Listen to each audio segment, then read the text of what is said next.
अस्सलामुअलैकुम ख़ैबान mix martial art की जानिब से वक़ास रज़ा आपकी खिदमत में हाजिर है।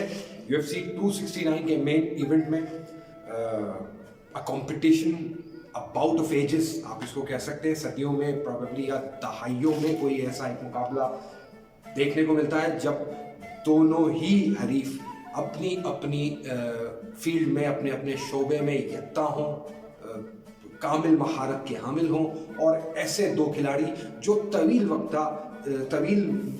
वक्ता शदीद लंबी जिद्दोजहद और मुश्किलात और रुकावटें अबूर करके बिल आखिर वक्त के उस पड़ाव तक पहुँचे हों जहाँ उन दोनों में से किसी एक के सर पर UFC की लाइट वेट डिवीज़न का ताज ठहरेगा।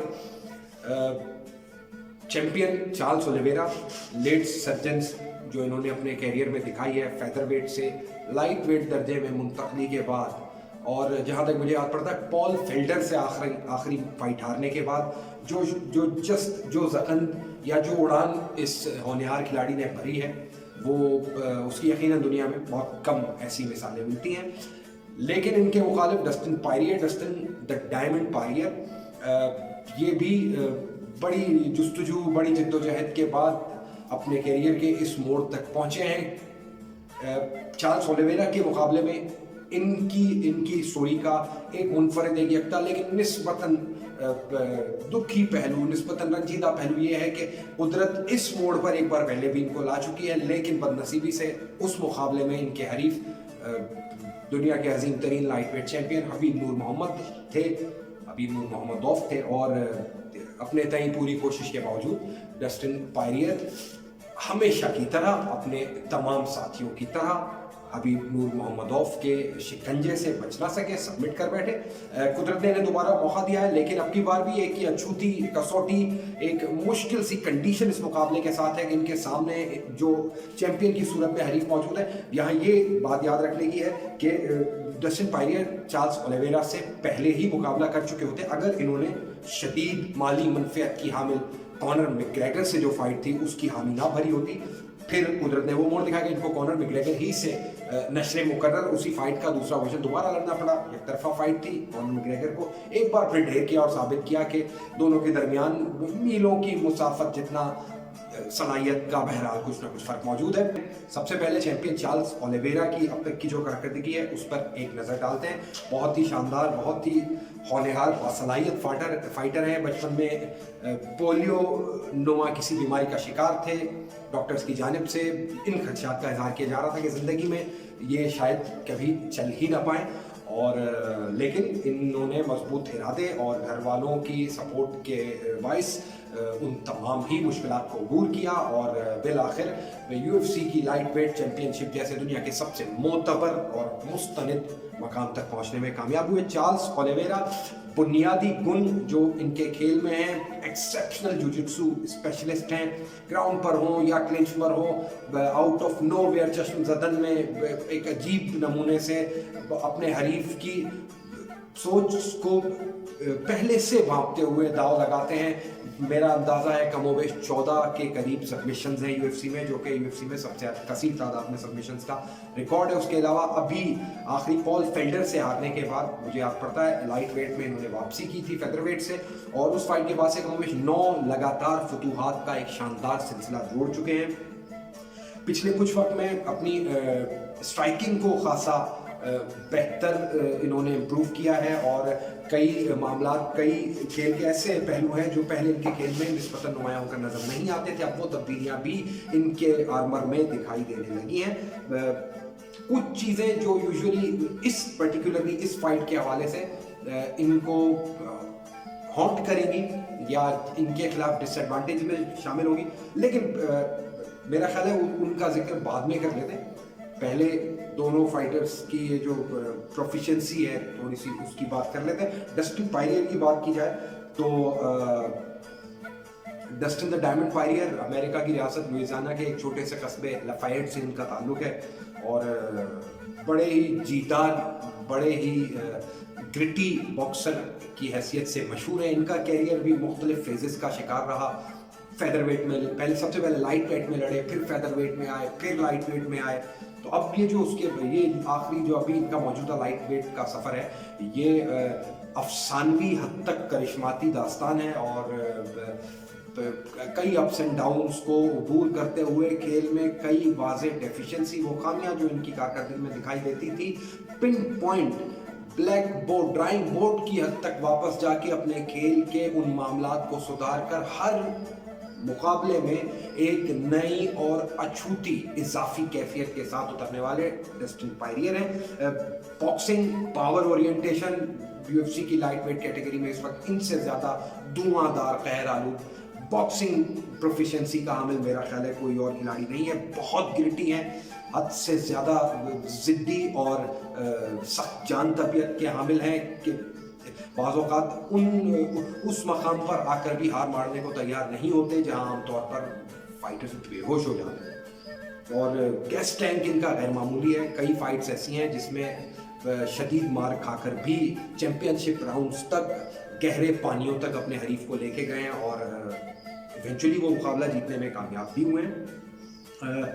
इन दोनों के कैरियर में जो स्टेट्स हैं, जो मुकाबले इन्होंने लड़े, कितनी तादाद में लड़े और कितने जीते कितने हारे, उस पर एक मुख्तसर सी नज़र डाल लेते हैं। चार्ल्स ओलिवेरा अपने छोटी सी उम्र में 40 प्रोफेशनल पेशा वाराना मिक्स मार्शल आर्ट मुकाबले लड़ चुके हैं। इनमें से 31 मुकाबलों में ये कामयाब रहे, 9 मुकाबले नॉकआउट की बुनियाद पर, 19 मुकाबले सबमिशन की बुनियाद पर, जबकि 3 मुकाबले मुनसिफिन के फैसले के बायस जीतने में कामयाब रहे। जिन 8 मुकाबलों में इन्हें शिकस्त का सामना करना पड़ा, उनमें से 4 मुकाबले नॉकआउट की बिना पर ये हारे। 3 मुकाबलों में इन्हें मुखालिफ हरीफ की जानिब से सबमिट किया गया, हार मनवाई गई, जबकि एक मुकाबला ऐसा है जिसमें मुनसिफिन के फैसले की बुनियाद पर इनको शिकस्त खोरदा या मफतूहा करार दिया गया। एक मुकाबला इनके कैरियर में नो कॉन्टेस्ट दिया गया। ये वो मुकाबला था जिसमें इन्होंने जेम्स मिलर को ज़मीन पे रहते हुए इलीगल घुटना दे मारा था। इनिशियली सबमिशन के ज़रिए उस मुकाबले को चार्ल्स ओलिवेरा की फतह करार दिया गया, बाद में रिव्यूज़ की बुनियाद पर उस फतह को नो कॉन्टेस्ट यानी उस मुकाबले के नतीजे को बेनतीजा करार दे दिया गया। एक नज़र डस्टिन पायरियर के कैरियर के matches mixed martial art record पर नजर डालते चले। 35 मुकाबले अपने पेशावराना कैरियर में अब तक ये लड़ चुके हैं, जिनमें से 28 मुकाबलों में फाते रहे हैं। 6 मुकाबले ऐसे हैं जिसमें इन्हें शिकस्त का सामना करना पड़ा। जो 28 मुकाबले ये जीतने में कामयाब रहे, उनमें से स्ट्रेट अवे 14 मुकाबले नॉकआउट की बुनियाद पर ये जीते हैं। 7 मुकाबले अपने हरीफ को सबमिट करके कामयाब हुए हैं, जबकि 7 ही मुकाबले ऐसे हैं जिनमें मुनसिफिन के फैसले यानी पॉइंट्स की बुनियाद पर फाइट जीतने में कामयाब हुए। हारी हुई 6 फाइट्स में शदीद तवाज़ुन के कायल नजर आते हैं डस्टिन पायरियर। सबमिशन, नॉकआउट और पॉइंट्स तीनों ही बुनियादों पर 2-2 मुकाबले हार चुके। रिकॉर्ड आपके गोशगुजार किया, दोनों खिलाड़ियों की मुख्तलिफ जो मुख्तसर सी प्रोफाइल है वो आपको बताई। माजी में ये दोनों खिलाड़ी किन किन खिलाड़ियों का सामना करते आए, ये वो लिस्ट है, ये वो फहरिस्त है जो खुसूसन हमारी इस मुकाबले के तराजू में तवज्जो की हामिल रहेगी। दुनिया के कई माहिरीन और storytellers mixed martial art की खेल से वाबस्ता लोगों ने हालिया जो उठान है चार्ल्स ओलिवेरा की, इसको नहायत गैर मामूली करार दिया है, अपने तय वजह है। लेकिन कंपैरेटिव एनालिसिस जब आप किसी 2 यूनिट्स का करते हैं तो फिर रीसेंसी जो बायस होता है, जो करीब तरीन वक़ुआ है, उसके असरात आपकी सोच पर, आपके जज्बात पर ज़्यादा होने का इम्कान उमूमन कभी रहता है। और यही वजह है कि इस एक फहरिस्त में ही मैं प्रोबेबली अपनी हैसियत में वो ट्विस्ट पा रहा हूँ जो अब तक इस फाइट के इर्द गिर्द मौजूद वो जो स्टोरी है, वो जो अफसाना है, प्रोबेबली उस अफसाने के प्लॉट को किसी हद तक डिफाई नेगेट करने में कामयाब होगा। सबसे पहले नज़र डालते हैं उन फाइटर्स पर अपने रिसर्जेंस में, यानी हम तवील इनकी 40 फाइट्स की हम बात नहीं करेंगे, हम 3 पॉइंट करते हैं बिलखुसूस वो 9 फाइट्स जो ये पॉल फिल्टर के बाद से जीतने में कामयाब हुए हैं, उन पर नज़र डालते हैं। इसमें कई फाइटर हैं, ये रीजनल सर्किट से ब्राज़ील से आए हैं और इनमें से कई फाइटर ऐसे हैं जिनको अमूमन मिक्स मार्शल आर्ट के हलकों में बहुत ज़्यादा शोहरत या बहुत ज़्यादा उनका नाम नहीं है। तो यहाँ हम उन फाइटर्स को बिलखुसूस पोर्ट्रे करेंगे जो ज़रा निस्बत एलीट लेवल के हैं, जिनकी कैफियत, जिनकी खेल में कारकर्दगी मुसल्लिम है, कुछ न कुछ असनाद उनके बैक पर, उनकी पुश्त पर मौजूद है। तो चार्ल्स ओलिवेरा अपने कैरियर में जिन नुमायां खिलाड़ियों को हराने में कामयाब हुए, हम वक्त के रो के हिसाब से ही चलते हैं। सबसे हालिया जो मुकाबला था, माइकल चैंडलर को इन्होंने लेफ्ट चेक हुक की बुनियाद पर हराने में ये कामयाब हुए थे। बहुत ही सनसनीखेज और शानदार फतह साबित हुई थी। जहार आलम में इनकी कारकर्दगी, इनकी शोहरत के दोगल बज गए थे। इससे पिछला मुकाबला टोनी फर्गुसन से उनका हुआ था, निस्बतन सेमी डिफेंसिव ग्रैपलिंग और हैरानकुन तौर पर रेसलिंग बड़ी इम्प्रूव इन्होंने। जुजित्सु तो इनका सदा से ही अच्छा है, लेकिन उस मुकाबले में शानदार रेसलिंग कैपेबिलिटीज दिखाते हुए कमोबेश पूरा मुकाबला ही टोनी फर्गुसन को फर्श पर रखने में कामयाब हुए थे। भारी ग्राउंड एंड पाउंड का निशाना बनाया था और एट द एंड मुंसिफिन के फैसले की बुनियाद पर फतह समेटने में कामयाब हुए थे। इससे पिछला मुकाबला केविन ली से था, जो वेल्टरवेट और लाइट वेट की बैक वक्त दो कश्तियों में पांव रखकर कैरियर की धारा को आगे बढ़ाना चाह रहे थे। तावक्ते के वो वक्त आया कि अभी कुछ ही दिन पहले ममनुआ सब्सटेंसेस इस्तेमाल करने की बिना पर 3 या 2 मुकाबले लगातार हारे, और उसके बाद ममनुआ सब्सटेंस इस्तेमाल करने की बिना पर फ्लैग किए गए, उसाडा की जानिब से पकड़े गए और अभी पिछले ही हफ्ते यूएफसी की जानिब से रिलीज कर दिए गए। तो किसी भी तरह इनको कोई मुस्तलिम फाइटर नहीं समझा जाएगा, चाहे इनका नाम कितना बड़ा ही क्यों ना हो, चाहे इस दौरान जिस वक्त ये केविन चार्ल्स ओलिवेरा के मुखालिफ थे, यूएफसी की रैंकिंग दर्जाबंदी में ये कितना ही ऊपर के नंबरों पर क्यों ना मौजूद है। इससे पिछला मुकाबला जेम्स मिलर से इनका था, जो जेम्स मिलर को ये हराने में कामयाब हुए थे। क्ले गीडा सीजन जर्नीमैन है, हमेशा बड़ी सनसनीखेज परफॉर्मेंस देने में कामयाब रहे, लेकिन उन्होंने उन्हीं फाइटर्स के खिलाफ जो इन्हीं की तरह मिडिल टायर ऑफ फाइटर्स से ताल्लुक रखते हैं, बहुत ज्यादा गैर मामूली एक्सेप्शनल सलाहियतों के हामिल नहीं है, या इन शॉर्ट में कहिए चैंपियनशिप मटेरियल की छाप इनके ऊपर लगी हुई नहीं है। निक लेंट्स, ये भी बड़े नामवर सीनियर फाइटर हैं, इनको भी ये मुकाबला हराने में कामयाब रहे थे।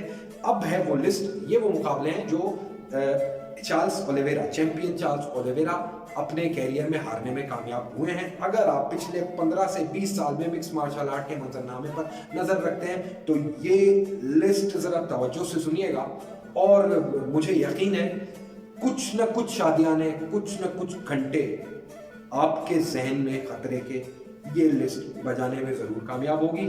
चार्ल्स ओलिवेरा जिन खिलाड़ियों के खिलाफ नाकाम हुए, उनमें सबसे करीबी पॉल फेल्डर, मेरा ख्याल है 2017 का ये मुकाबला है या 18 का ये मुकाबला है। पॉल फेल्डर किसी तौर भी ग्राउंड गेम के लिए या जुजित्सु सुप्रीमेसी के लिए जाने नहीं जाते हैं। अगर आप मिक्स मार्शल आर्ट के तालिब इल्म हैं, अगर आप अच्छी फाइट्स देखने के शौकीन हैं, ऐसी फाइट्स देखने के शौकीन हैं जिसमें निस्बतन अंडरडॉग खिलाड़ी ने अपने से ज़्यादा सख्त सलाहियत के हामिल खिलाड़ी को शदीद टफ टाइम दिया हो, तो ये फाइट मेरी रिकमेंडेशन है, ज़रूर देखिएगा।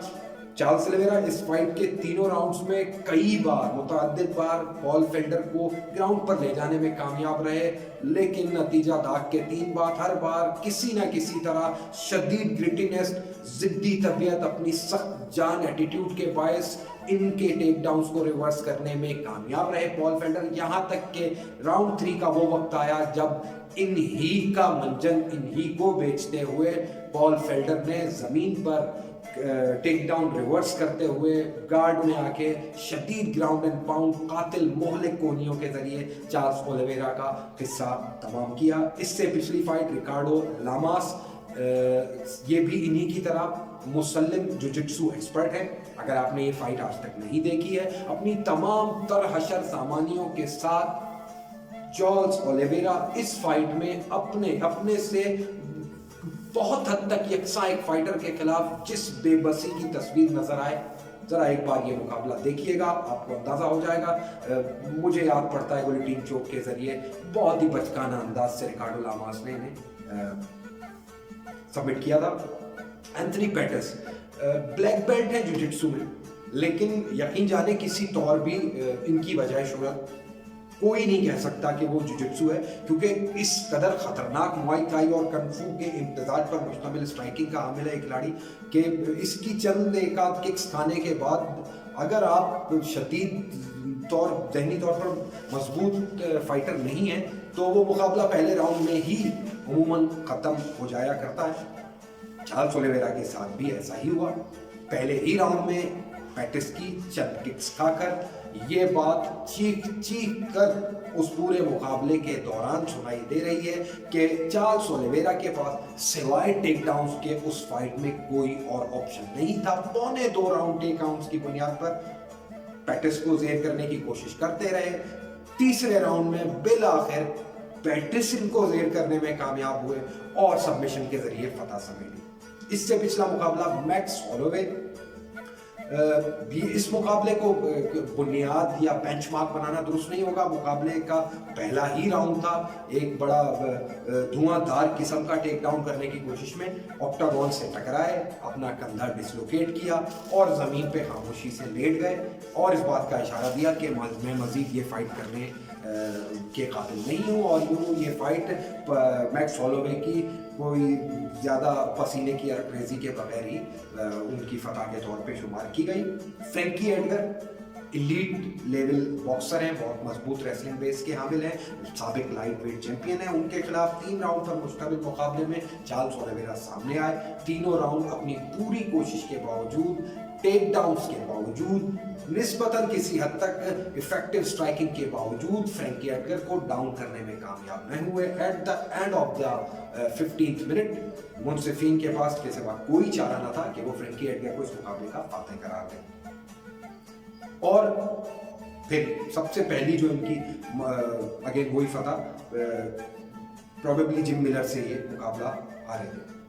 अच्छा, अब हम आ जाते हैं डस्टिन पायरियर, जिन खिलाड़ियों के खिलाफ हालिया मुकाबले जीते हैं उनकी लिस्ट पे। ये लिस्ट भी जरा गौर से सुनिएगा। अगर आप यूएफसी की लाइट वेट कैटेगरी पर नजर रखे हुए हैं तो ये लिस्ट अच्छा खासा आपको चौंकाने में कामयाब होगी। कॉनर मैग्रेगर सबका फेदरवेट, लाइटवेट, बैकवर्ड 2 दर्जों के चैंपियन, उनके खिलाफ 2 मुकाबले हालिया सबसे आखिरी 2 मुकाबले यकतरफा अंदाज से बिल्कुल ढेर करते हुए जीत चुके हैं डस्टिन पायरियर। उससे पहले मैक्स हॉलोवे से 2 मुकाबले जीत चुके हैं। एडी अल्वारेज इनसे मुकाबला जीत चुके हैं। जस्टिन गेची इंटरिम चैंपियन है, उनसे मुकाबला जीत चुके हैं। एंथनी पेटिस लाइटवेट चैंपियन है, उनसे मुकाबला जीत चुके हैं। जिम मिलर जिनसे चार्ल्स ओलिवेरा मुकाबला हारे, उनसे मुकाबला जीत चुके हैं। इनके लॉसेस पे अगर हम नजर डालें तो हबीब से ये हारे, उससे पहले माइकल जॉनसन से नो डाउट वो बहुत शानदार कॉम्बिनेशन था माइकल जॉनसन का, और मेरा ख्याल है बुरा दिन था डस्टिन पायरियर का। अपनी हैंड स्पीड, स्ट्राइकिंग स्पीड की बिना पर बहुत जल्दी ही घाव लगाने में कामयाब रहे थे माइकल जॉनसन, और डस्टिन पायरियर के पास सिवाय नॉकआउट होने के उस मुकाबले में कोई और चारा नहीं बचा था। कब स्वॉनसन से हारे हैं, चंद संजंग से हारे उस दौर में जब ये फेदरवेट में हुआ करते थे, और डैनी कैस्टेलो से बिल्कुल अपने अव्वलीन दौर में हारे। तो यहाँ आपको इस लिस्ट में जेम्स मिलर का नाम नजर आएगा, मैक्स हॉलोवे का नाम नजर आएगा, एंथनी पेटिस का नाम नजर आएगा। ये वो फाइटर्स हैं जिनके खिलाफ डस्टिन पायरियर ने कामयाबियां समेटी, जबकि चार्ल्स ओलिवेरा इनके खिलाफ खातिर-खा कारकर्दगी नहीं दिखा। शिकस्त और फुतूहात पर एक नज़र में डाली। आइडिया ये हुआ कि डस्टिन पायरियर अपने हालिया मुकाबलों में जब भी एलीट फाइटर्स के खिलाफ आए हैं, कुछ निखर कर सामने आए। हर मुकाबला बहरहाल अपनी जान तबीयत, अपने गैस टैंक, मजबूत चिन्ह की बुनियाद पर, माफ कीजिएगा, जीतने में कामयाब रहे। जबकि अच्छा लगे या बुरा, ये बात बहरहाल एक मुसल्लम हकीकत है कि अपने कैरियर के दौरान, अपने शानदार डेकोरेटेड कैरियर के दौरान अनफॉर्चुनेटली चार्ल्स ओलिवेरा जब भी किसी एलीट खिलाड़ी के सामने ठहराए गए हैं, आउट ऑफ 10 ऑलमोस्ट 8 मुकाबले उनके खिलाफ में हैं, वो मुकाबला जीतने में कामयाब नहीं हुए हैं। वो तवील फहरिस्त फाइटर्स की जिनको ये जेर करने में कामयाब रहे, किसी तौर भी, किसी सूरत भी उन खिलाड़ियों के हम पल्ला नहीं जिन खिलाड़ियों के खिलाफ हालिया माजी में डस्टिन पायरियर फतूहात समेटते चले आ रहे हैं। माइकल चैंडलर की फाइट की भी अगर बात की जाए, बहुत सख्त टफ फाइट दे रहे थे माइकल चैंडलर। मेरा ज़ाती अंदाज़ा है अगर वो लेफ्ट चेक हुक भी मुंह से रोकने की कोशिश ना करते वो, तो प्रोबेबली ये फाइट भी वो जीत सकते थे और बड़ा सख्त इम्कान था। चार्ल्स ओलिवेरा को पहले ही राउंड में